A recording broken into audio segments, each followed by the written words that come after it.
according to Ghost of Hope, Warzone might be chalked. Now, let's just jump straight into that with the fact that obviously this is also a Charlie Intel thing, saying that obviously we knew Verdansk was coming, but we didn't realize that it was going to be pushed back as far as it was. Whatever. So we all know the player counts are down bad. I mean, let's just look at the state of this right now. It's kind of mental. I mean, we already knew how shambolic the game has been, but average of 53,000 players is the all-time low. I'm telling you.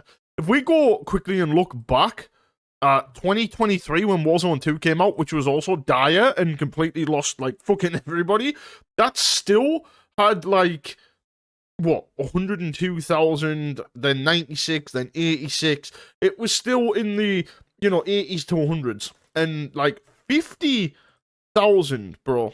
50,000 is crazy. Okay? Absolutely crazy.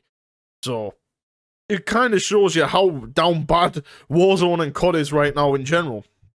But Ghost of Hope basically said, and he's a credible source, of course, that when Verdansk comes out, that COD doesn't boom through the roof, boom again with players and whatnot, which it won't. Well, they're basically saying that if Verdansk doesn't do that, there's a possibility and a real chance that Verdansk and Warzone get shut down for good, or they start focusing on it as a separate thing, blah, blah, blah. Now, look, in my opinion, I think Warzone's good, but not now. It was good when it was its own thing back in 2019. That was it, right? With its original. But ever since they started focusing COD itself on Warzone, the multiplayer suffered, everything suffered. I mean, for COD itself, Warzone could have been even better if they'd have had a separate dev team working on that and it was separate to COD, like to the main game. COD HQ, another thing that's like part of it that also ruins the experience, ruins COD. They just focus so much attention on things in different ways that they should. Like, they split their attention, and then they fuck it up, and then they like, oh, let's do this instead, and then they fuck that up, and then they add the, like, something stupid like COD HQ, and it's just a constant, like, shambolic mess. If Warzone fails, do I think COD will get better multiplayer-wise? I would assume so, yes. Do I think that if it doesn't fail, Warzone will get better or COD will get better? No. But I do think if the player base goes up because Verdansk comes back, and it is sort of successful and popular, I do think we might see some more of them old school changes coming back. Now, obviously, I've talked about this before. 2026 is meant to have some really old school stuff, but we're in 2025.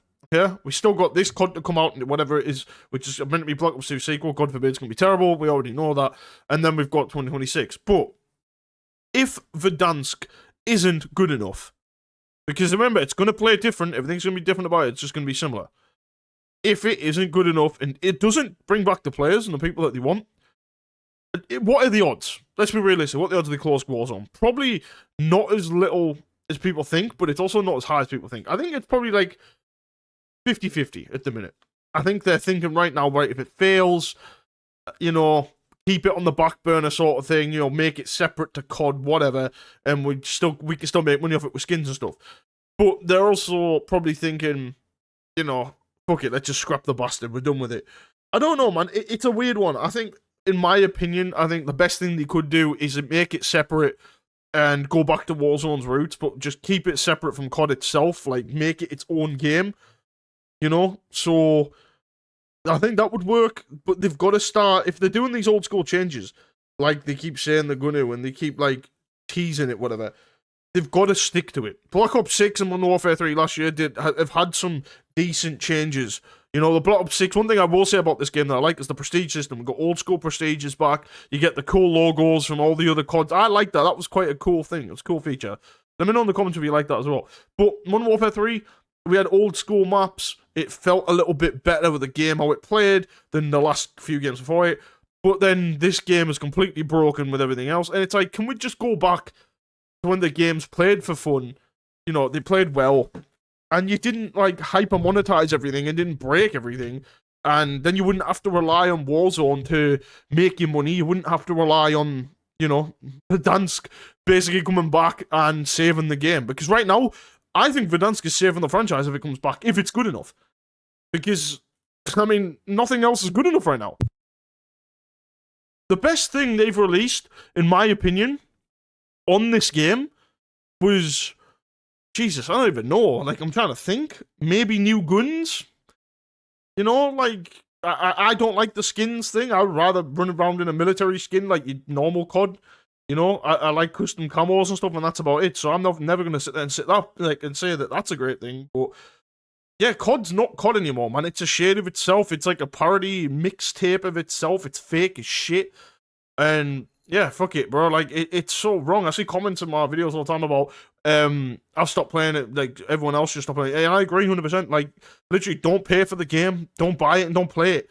And that's probably why Warzone now is in this situation where they might stop, like, actually doing anything with it, which is good. You gotta remember, right? Companies that are money greedy need to learn a lesson. When they eventually do, they go, oh, fuck, shit, we need to sort this out. It's that bad. Maybe, just maybe, like I said, if they do that and we stop playing it enough, they'll turn around and be like, alright, we gotta fix the game. I doubt it, but it is what it is. I'm gonna wrap it up here. Let me know in the comments what you guys think of the whole Verdansk situation. Do you think it's gonna save it? And what do you think with the whole thing of them relying on that, really, for the franchise to survive? Because it's going to be interesting. But I'm going to wrap it up here, guys. Thank you so much for tuning in. If you're new, as always, don't forget to drop a like and a sub. And I will catch you in the next one.